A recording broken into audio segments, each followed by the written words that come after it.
नमस्कार आपण देखुछन्ती फरके नेचुरल फार्मिंग चैनल मु अजय कुमार साहू आपण माने जानिचन्ती आमे केवल चाष वीडियो ही देखे थाउ तेणु आज आपण मानकु नै आसीची बालेश्वर डिस्ट्रिक्ट रेमुणा ब्लॉक पत्रीपाल पंचायत बालीपाल गाँव आज आपण मानकु देखैबी पिजुली चाष आपण माने जानिचन्ती केही भी पेड़ा बुली कहंती तो पिजुली चाष ए चाष बहुल अंचल रे पिजुली चाष बहुत कम देखा मिले तेणु जड़े वयस्क चाषी भाई जड़े सी मन करी पिजुली आज की 5-10 वर्ष है तेणु आसतु आपण मानू से चाषी सहित साक्षात करेबी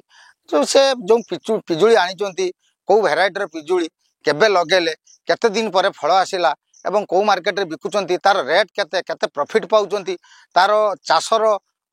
जो रोग पोकर नियंत्रण केमिति तार प्रोसेस केमिति से बाबद रे बुझवा तेणु आसतु सही चाषी भाई सहित आपण मान साक्षात करी मौसा नमस्कार। नमस्कार आज्ञा। तो आम आसचु फरके नेचुरल फार्मिंग चैनल तरफ तेणु आज आम जो समय देते आपण मान बहुत बहुत धन्यवाद। तेणु आपण परिचय टिके दियंतु आम दर्शक बंधु को। आमर घर है बालीपाल ग्राम आज्ञा आमर पंचायत है पत्रीपाल पंचायत आज्ञा रेमुणा थाना आज्ञा आ डिस्ट्रिक्ट है बालेश्वर आज्ञा आमर ये बालीपाल अंचल पेड़ा चाष आज की दीर्घ 10 वर्ष है कर मत टे कहतु आपण तो निश्चित भाव में पूर्वर पनीपरिया चाष करुवे जो पेड़ा चाष आप आरंभ कले कहारी पाखु शुणिले ना कौटी देखी ना कौ फार्म रे कथबार्ता करके आनले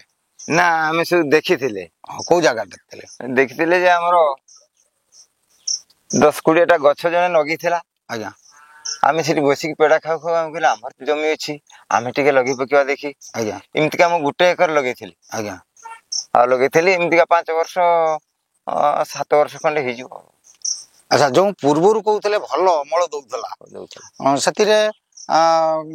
वर्ष को केते पाखापाखि क्विंटाल पेड़ा बिक्री होता? हाँ मोर एकर 100 क्विंटाल पेड़ा बिक्री होता। एकर 100 क्विंटाल 100 क्विंटाल पाखे केबे का कथा इटा 5 वर्ष कथा प्रथम जो लगे वर्ष 2 वर्ष पर सब होता। अच्छा तो से कौटी माने पेड़ाटा बिक्री हुए केमती माने आपन नेकी जानती ना एठु व्यापारी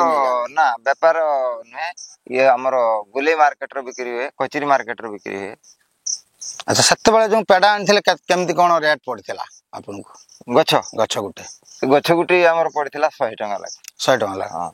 आ पेड़ा जो लगेले जो आपन को प्रोसेस रे लगेथिले ना गवर्नमेंट तरफ कि कई ग्राम सेवक आसिक प्रोसेस ना मो प्रोसेस 10 फुट रो गुटे लगेथिले आज्ञा आ खत माटी देथिले सार देथिले औषध भी मध्य देथिले। अच्छा वर्तमान जो धरुची तो आम देखुचु पेड़ा अच्छी बहुत गछर पेड़ा रही जो पेड़ा गछ आप लगे यार रोग पोक केमती कौन लगुच ना रोग पोक विशेष नुहे एबे टिके अल्प स्वल्प लगुच विष पकेदेले सी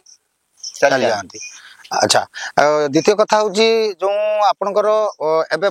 प्रत्येक दिन ना सप्ताह को केमती कौन तोलुचंती? ना प्रत्येक दिन वर्तमान पेड़ा दला जाउछु दैनिक 1 क्विंटाल पेड़ा आज्ञा मु बालेश्वर मार्केट को जाए कचरी मार्केट आज्ञा गुले मार्केट आज्ञा इमती का सब 30 टका लेखा उछा कम रेट खरा सीजन लो 100 टका 80 टका बिक्री हो। आज्ञा कम से वर्तमान बेसी अमल पाउचंती ना खरा बेले बेसी अमल पाउथले? हमर खरा दिन बेसी अमल पाउथले एबे जदी बेसी अमल अछि से सब चतुर्मासिया वर्षार खसी कम आछि कम अमल आछि। गोटे कथा कहतु मौसा जदि जड़े चाषी भाई आमर हजार हजार दर्शक बंधु देखुंत जदि कई जने चाषी इच्छा करे पेड़ा चाष करने सी चारा कौटो पाई परिवो? मो पाखर पाई परिवे आपण जुगै पारिबे? हां जुगै देबा ठीक भलो पेड़ा जुगै परिवे। अच्छा दर्शक बंधु आपण देखुथिले मौसा जने मिनिमम 10 वर्ष है पेड़ा चाष कर तेणु से प्रत्येक दिन पूर्वर 1 क्विंटाल पाखापाखि पेड़ा पाउथले जदि 1 क्विंटाल पेड़ा आपण माने हिसाब करंतु जदि मपानी 30 टंका 40 टंका हुए ताले 1 क्विंटाल 3000-4000 टंका से पाउथले किंतु जो आपण कहबे जो 3-4 हजार टंका प्रत्येक दिन चाषी पाउची सेटा नु तार गोटे समय रही अमलर समय रही मासे 2 मास 3 मास प्रबल मात्रा रे धरे पुणी धीरे धीरे कमिजिवो। एबे वर्षा दिन रे भी से जोटी 1 क्विंटाल पाइबा कथा से 30-40 किलो पाउचंती तेणु आसतु आपण भी जदि जमी ବେକାର ପଡ଼ିଛି ତାହେଲେ ଆପଣ ବି ପିଜୁଳି ଚାଷ କରିପାରିବେ ଏବଂ ଯଦି ଏଠୁ ବି ଆପଣ ଜାଣିଛନ୍ତି ଏ ଚାଷୀ ଭାଇଙ୍କ ପାଖରୁ ଚାରା ବି ପାଇପାରିବେ ଏବଂ ଯଦି ଏଠୁ ନ ପାଉଛନ୍ତି ଆପଣଙ୍କ ସହରରେ ନିଶ୍ଚିତ ଭାବରେ ହର୍ଟିକଲଚର ଅଫିସ୍ ଥିବ ସେଠି ଯାଇକି ଯୋଗାଯୋଗ କଲେ ଭଲ କମ୍ପାନୀର ଭଲ ଭେରାଇଟିର ବି ଫଳ ପାଇପାରିବେ ତେଣୁ ଆପଣ ବି ଚାଷ କରିପାରିବେ ତେଣୁ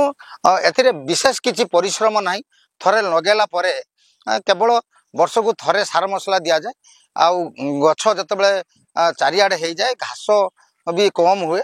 ତେଣୁ ଇଏ ଗୋଟେ କମ୍ ପରିଶ୍ରମରେ ଭଲ ଲାଭଜନକ ଚାଷ ତେଣୁ ଆସନ୍ତୁ ଆପଣ ବି ଚାଷ କରି ଲାଭବାନ ହୁଅନ୍ତୁ ଏବଂ ସର୍ବଶେଷରେ କହିବି ଆମ ଭିଡ଼ିଓକୁ ଶହ ଶହ ମାତ୍ରାରେ ଦେଖନ୍ତୁ ଏବଂ ସମ୍ପୂର୍ଣ୍ଣ ମାତ୍ରାରେ ଦେଖନ୍ତୁ এইভাবে হাজার হাজার মাত্রায় আম ভিডিওকে সবসক্রাইব করতে এবং পাখে আসুয়া বেল ঘণ্টু বজাই দিও বেল ঘণ্টু বজাই দেলে এইভাবে নূয়া নূয়া ভিডিও আমি অপডেট কলে আপনার তুরন্ত দেখিপারে সর্বশেষে কবি জয় জবান জয় কিষান।